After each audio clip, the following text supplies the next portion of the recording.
shot of the finish. Oh my God. Whoa.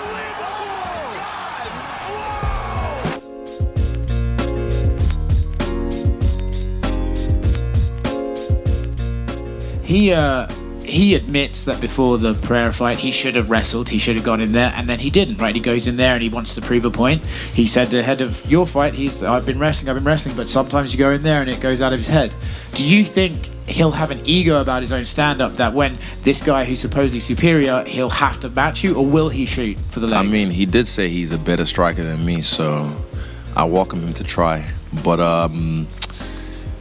I think his team is too smart, you know.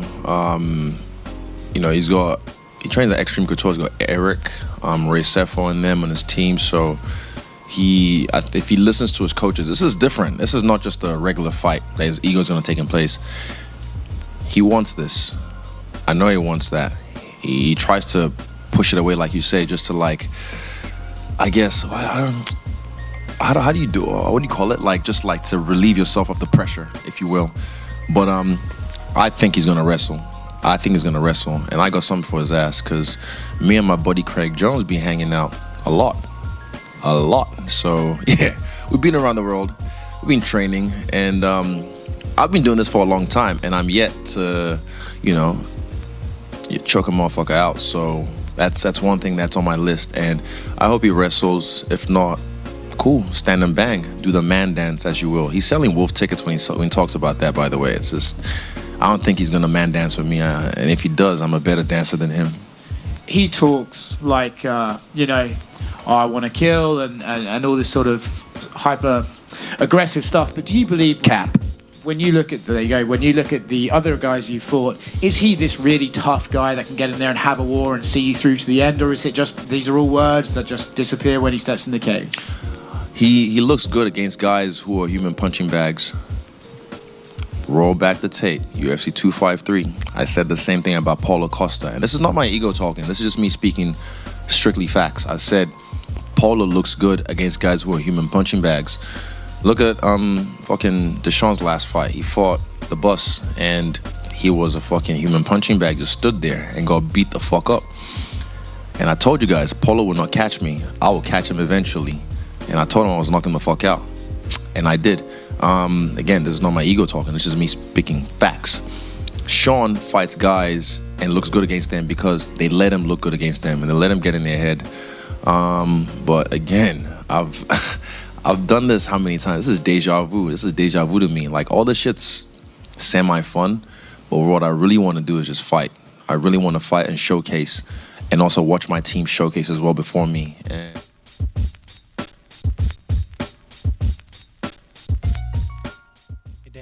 Yep. I want to read you a quote. Quote, UFC is a great company, but PFL is a great company. We do everything they do, and we do some things better. 1, we pay better, and 2, you're in control in the PFL. You're not under somebody's thumb. What you do inside the cage controls your future, end quote. That was from PFL CEO. What was the end of it? What did it say? What you do inside the cage controls your future. And What so you do inside the cage can what? controls your future. Got it. So that was from PFL CEO Don Davis. And so I don't know if you've heard that quote yet today, but I just was wondering what your initial thoughts were. No.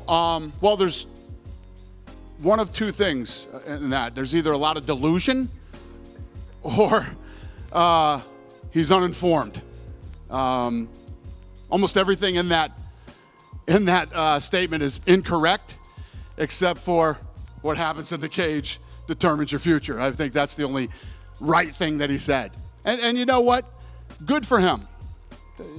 Get out there. Fucking, let's fire it up. Let's, whatever. It's all good. Yeah, listen, I've said this before about the PFL. I have no beef with those guys. Those guys have always been stand-up guys and have always been classy when it comes to the business. These guys are in this to compete with us. And I respect that. Hey, Dana, just one quick one I want to ask you with the whole PFL Saudi Arabia thing that got brought up. You've always been, like, not taking shots at the PFL, but if Saudi Arabia decides to empty the bank, right, they've got essentially unlimited financial resources. This is just $100 million, but do you view them as a potential viable competitor if they decide we're going to open up the checkbook and we're going to try to be the UFC? There's been plenty of people that have opened the checkbook, you know, to be a competitor. It's not about money. There's so many different, as I sit back and being in this for 23 years, and I watch everything that is done wrong, okay? And one of the big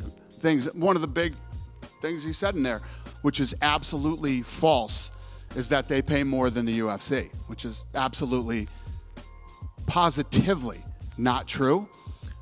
But I do see them waste unbelievable amounts of money. And you can only waste unbelievable amounts of money for so long, no matter how much money somebody has. It's just, if you go in the dictionary and look up the word business, okay?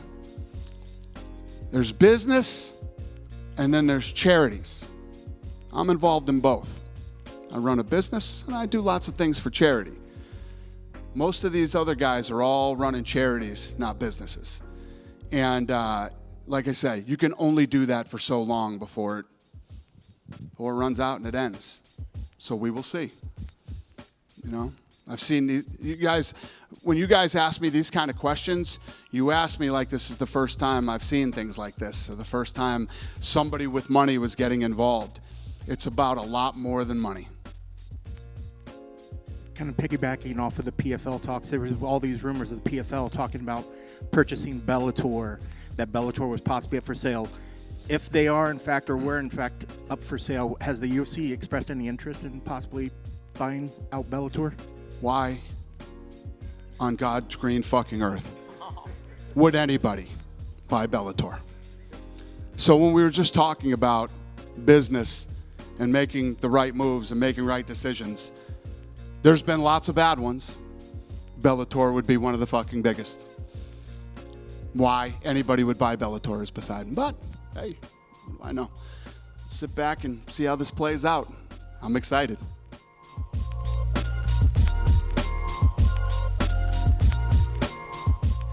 So against Israel Adesanya, are you planning on coming out there and shooting a double, or do you have to mix it up and try and, you know, sort of get his game and read his cues? I mean, here's the thing about Izzy, man, the China man. If we could start calling him the China man, or the China whore, Chinese whore would be nicer.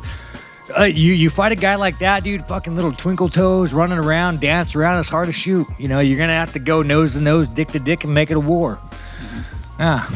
How do you start doing that against a guy who is moving like him, though? Do you just have to cut off the ring, you know, fucking take some jabs, take some punches, get some blood, give a little bit to the gods. Okay. Last one, I mean, you're summing up everything beautifully, but last one for me, how are you finding being in Australia? Do you feel like you're on enemy territory, or do you feel like... No, man, you think the Australians want fucking the China man to win? They don't want the fucking China man to win. Nobody likes fucking Izzy. Izzy's a fucking cringe lord. No, man, you know, it's actually kind of funny. Kind of funny, right? Because I always think America's the greatest in the world, and we are the greatest in the world, by the way. But I always think this. But then you come here, there's no fucking fat people. I look at this audience, there's no fat people. You're a little on the thick side. Are you American, Australian? Oh, well, man, but again, for the most part, there's only like one of them. You know, man, if you want to go work out afterwards, I got you. But everybody's happy. No one's staring at their phone. You know, there's no whores running around. Everybody's moderately dressed. The titties aren't out. Go to Miami, go to any place in America. So, guys, I'm starting to think that America might be the fucked up one. But, yeah, continue. America, greatest country in the world. Colby Covington, you know, that little fucking whore. In the embeddeds and the countdowns, you use the phrase, Izzy just fucking sucks. Oh, man, this dude, you got all the piercings, bro. Yeah. Is your dick pierced? Yes, it is, you dirty motherfucker. Yes, it is. Yes, it is. It is not. Oh, yes, it is. No, yeah, I wish somebody could post a picture of this man somewhere. All right, continue. You use the phrase Izzy just fucking sucks quite often in the countdowns. Do you actually believe he sucks, or is it just, you know? I mean, I don't say he's one of the best kickboxers in the world, but Izzy as a man sucks. Izzy as a man sucks. You guys.